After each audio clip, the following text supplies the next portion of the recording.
So the next creative career is a buyer. Most people don't realize that when you walk into a store like Bergdorf's or Macy's or Dillard's, wherever, someone bought those clothes. And you're like, what? That doesn't make any sense. Yes, there are people who work at the company who are called buyers.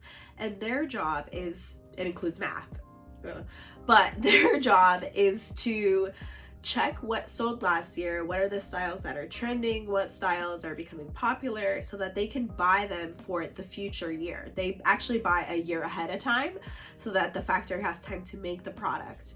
But they try to see what the customer actually likes and compare it to what's coming in now. And they are the people who make or break a fashion brand, because you need a buyer if you have a collection. You want someone to buy it, to put it in their store. So that is a very interesting job that people don't know exists.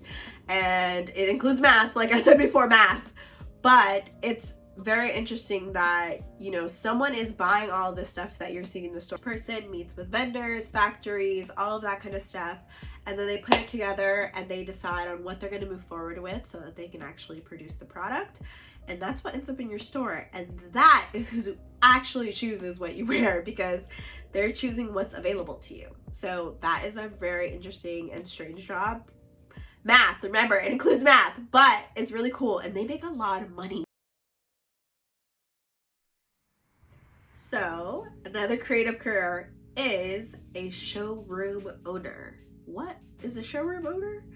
Well, a showroom owner is someone who works with designers or people who have products, and they have a space where they display the product, display the collection on hangers. They make sure the products are all steamed and gorgeous before the buyer comes in. So in case you're a fashion brand who does not have a beautiful studio and you don't want people coming into your actual workspace, you would work with a showroom so that they could display your collection in a really nice office and be able to chat with the buyer, which I mentioned in my last video, and be able to just explain the collection. They could have salespeople there, or you could want to come in and kind of pitch it as the designer, which way more work. But you know, you could own this showroom and have, you know, maybe 10 to 12 clients who are designers, and then you would build up a book and you would go to big shows. There's a show in Vegas called Magic, and there are several different shows across the country where people show product, and they would have like a booth and display that. And you could also have showrooms in different states with different companies. So there are people who have showrooms in New York and LA, and then there are people who have showrooms in Dallas. There's people who have showrooms in Atlanta. All across the country in major cities, they do have showrooms. So you can check that out, and they do make a commission off the sales off of the units that they sell. So there is some good money there, very good money. And seems like a very cushy job, but I'm sure that there is a lot of stress because you are doing sales. You're making sure that the factory gets their part done, the vendor or whomever, the designer, gets their part done, and you're able to deliver on time to your client, who is both people. It's the designer and it's also the buyer. So you're in between both worlds. But yeah, there you go. Another creative career, owning a showroom.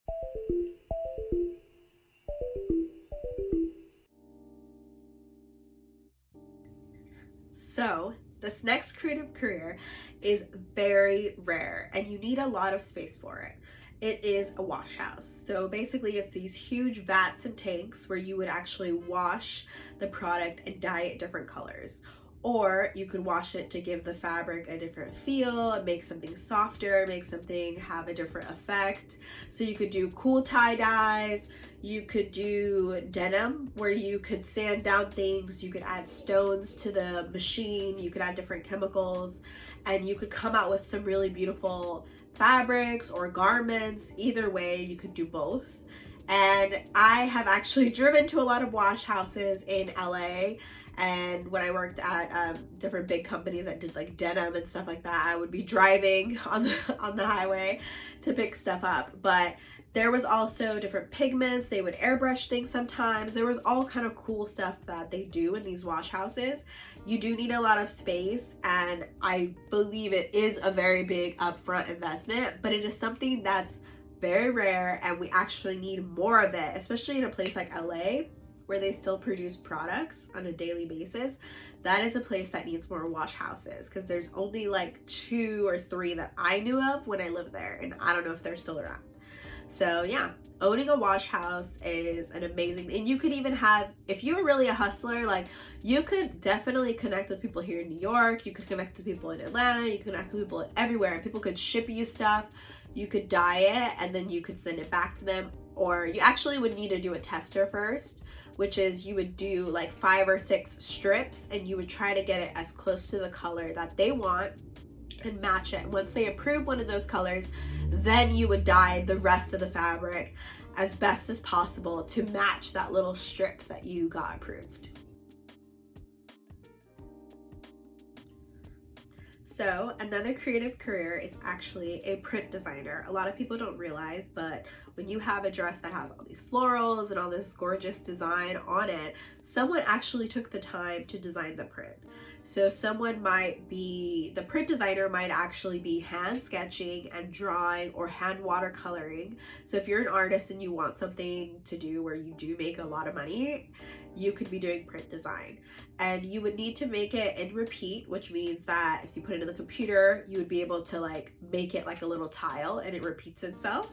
But it's very cool that you could have something creative and you could do something every day that you love and enjoy. And I've actually worked with print designers that do a lot of stuff digitally as well. So you could do a lot of, you don't even have to scan your work in. You could just go straight to the computer and work on it, which is my preferred style. I actually paint, but I like to do it all on the computer, because then you could pick up different layers, you could change the colors, and you would be working closely with the designers, and you guys would be obviously matching the theme of the collection.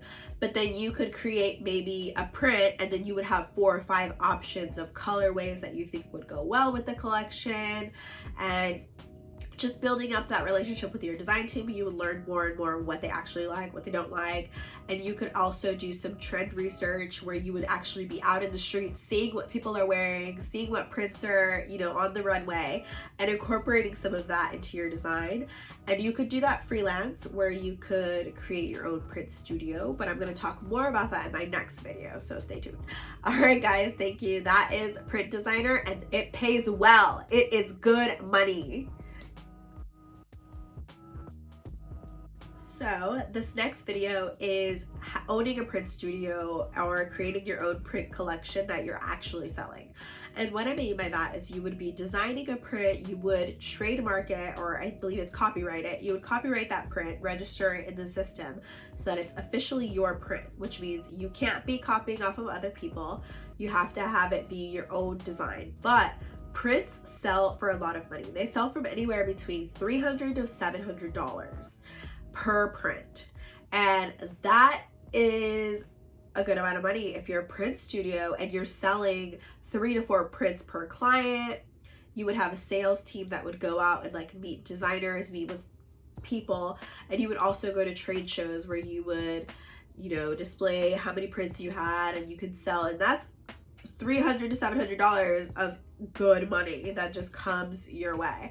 So that is an amazing opportunity, is to own a print studio and you're doing something creative, you're doing something where you're designing your own prints, or you have a team of designers who work under you and they are designing prints for you. So either way, you could do something really great where you could help out your artist friends or friends from college that are creatives, and it'd be an amazing lucrative opportunity. So owning a print studio, and you get to travel. You could travel to Europe, you could travel to Africa, you could travel to South America, like you could travel to all different continents to explore like how to sell your prints and how to make it, because there's fashion everywhere. We just think about ourselves here in the US, but there are fashion brands everywhere that need prints. So owning a print studio is a really creative and fun way to spice up a collection. So, all right, thank you guys.